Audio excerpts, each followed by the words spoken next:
What's good, y'all? It's RIZZYSTAYDIZZY, the Hip Hop Director for KZSE Santa Cruz, and I'm back here again with a living legend behind the lens, SF State graduate, Mr. McQueen Bracelet, Rex Life, No Box, No Limit, Marco Alexander.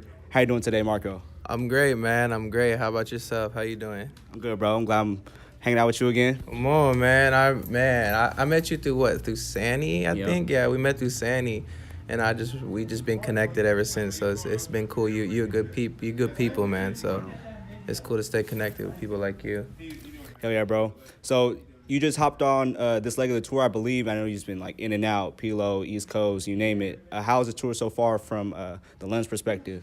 Shit, it's been cool. Honestly, I feel like it's been a pure mob, you know. There's really no breaks, or like when we're breaking, it's like shit like this, you know, so you don't really get time to like ease, you know, like relax and shit. But other than that, it's been dope, you know. We just go to a different city every time and shit. So it's pretty cool. It's a dope experience for sure. So Marco, where do you reside now and how old are you?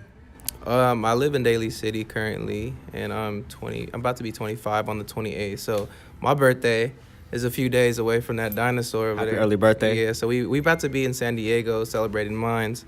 I don't know where we're gonna be with his. Yeah.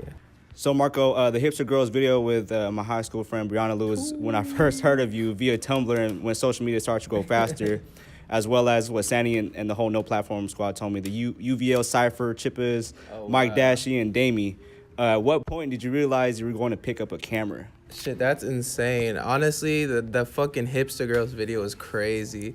Because I think I just reached out to Bree hella randomly. I didn't even know Bree at the time. But it's crazy that you even brought that up. Because I didn't even know it was on Tumblr. I picked up a camera because I got inspiration from another artist named Chris Simmons and Eris Jerome. They do video work. They're from the Bay Area. So, like, I seen they shit, and they was just doing all the music videos for artists locally in the Bay Area. So I was just like, yo, that seems kind of cool, you know. I was trying everything else. Like, I did soccer. I did different sports. I tried to do clubs. I tried to play instruments, and it just wasn't working for me. So I just picked up a camera, and ever since I picked up a camera, it was just full force, really. Hell yeah. And then, Marco, can you talk about growing up? Just talk about growing up. You already mentioned the creators that influenced your work. Growing up, I didn't really have a good life. Like, you know what I'm saying? Like, you know, we all struggled. My parents got divorced early, shit like that. You know, we didn't have money. So I think all of that just helped build, like, who I am now. And just really, like, my parents are immigrants. So, like, till this day, they're illegal. You know, push me to the limit type shit. Because obviously my dad came out here when he was, like, 14. So to me, like, seeing that was hella inspiring, and I was just like, yo, like, I can't give up on shit so easily if, you know, my parents didn't. What is your ethnicity, and have you ever thought about visiting your home country, or do you speak that certain language? I'm Mexican-American. I don't know if that's how you call it, but I was born here, but both my parents is Mexican.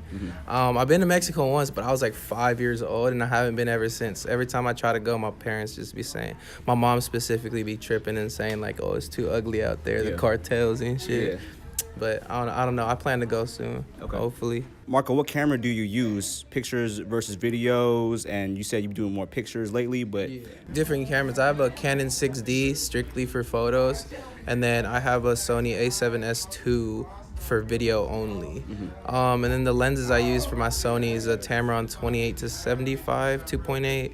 And then for my 6D, it's just whatever lens I want, usually 24-105 or 24-70. Yeah. Right on. And when you're doing an event, what is the first thing you do? Do you plan out what you're going to do? Do you, like, write it down, or does it just all come to your mind just at ease? Honestly, it really just, like, come out of nowhere. It depends. Like, when we do festivals and shit, I think the first thing I do is, like, look for, like the easiest way to get down, you know, down and out, because it be getting crazy, especially when you're, like, working. It's, like, hard to figure out, okay, how am I going to get down the fastest? Because, you know, you want them shots. You want to get the shots in the pit. You want to get shots in the crowd. You want to get shots behind them. So I just be analyzing the whole place, and I'm just like, okay, I'm gonna run through here, go down this way. You know, there's stairs back here. So I think that's how I maneuver. But with the club shit, it's just whatever. I just record anything. Like stuff that's in the moment, kind of? Like I like to capture a lot of more emotion, I guess. Yeah. And how long does it take to shoot, edit, and produce a project? And do you eat sour worms when editing? That's crazy. People who book me for this shit gonna hate me, but it take me like 3-4 hours to shoot the event. They book me for whatever time they want, and it take me like 3 hours, and I whoop they ass for the check every time. But yeah, I used to eat a lot of gummy worms for real when I would edit. It would just help, I guess, like when your mind is like not really moving. I think like anything when you chew or keep your brain occupied, like just helps you move a little better, you know? And resting your fingers, obviously, too, because it's a lot of mouse clicking. Yeah, no, for sure, for sure. Quick resume rundown from you. So from Vimeo to social media, I've seen you shooting videos for, nightclubs, clubs, small businesses, colleges, to promo visuals for Eric Bellinger, Johnny Maxwell, Mr. Carmack, Reese Beats, Benny and Bari, SOBRBE, Ballin' with Sandy. Obviously, we can't forget about Rolling Loud Festival, Soul Bloom, Endless Summer Tour, Raj, A Long Way Video, Pilo, Steph Curry Show, and the recent Pilo Steak Sauce in the Philippines, which just released, I believe, yesterday. Yes, sir. Can you talk about, like, your certain growth over the years? Honestly, I don't think I really realized the growth until, like, I be going into my hard drive sometimes to clear it out and add shit into it. Mm-hmm. And when I look at, like, a video from, like, 5 years ago, because I still have them in my hard drive, like they're just stored in there. When I be looking at them, I'll be looking at it like, bro, what the fuck was I doing? Like, why my shit look so amateur and shit like that? So I guess that's what I be looking at, and I'm just like, whoa, like I damn near grew hella much, because I used to really depend on the like editing effects. To make a good video, you know what I'm saying? And I kind of branched off of that. I just tried to really focus on shooting more cinematic stuff. You know, shout out to Sonny from Red Wall and Edgar. So both of them really inspire me because they're super dope with the camera shit, and they're local, so. Talk about those recent opportunities, the Pilo Steph Curry Show, like being in front of the future Hall of Famer Steph Curry, and also the Steak Sauce video in the Philippines. Is that your first time out the country, or? Yeah, no, well, let's start with the Steph Curry shit. Me, personally, I don't watch sports, so I could give a shit about that event. Like, to me, it was just another video I was shooting. But, like, people were blowing up my DMs, like, just shook. Like, how'd you do that? Because I had the All Access, like, pass from Under Armour. It wasn't, like, a Pilo All Access. So people were like, bro, how'd you do that? Like, that's crazy. That's a dope-ass opportunity. But to me, it's like, it was like, oh, that's just a normal video, But maybe if I was a big-ass fan, it would have been cool. I met Sweetie. And who else was back there? Steph Curry. I didn't shake his hand, but we were like, in the presence and shit. So it was cool. Like Sway was back there. There's a lot of legends in the back room. Going to the Philippines. Oh, going to the Philippines. Yeah, that was my first time in Asia. Okay. Period. So that was a dope ass experience. Shout out to Pilo, shout out to Calais and the whole gang. They really fuck with the vision, or else they wouldn't be taking me out the way they do. So shout out to them.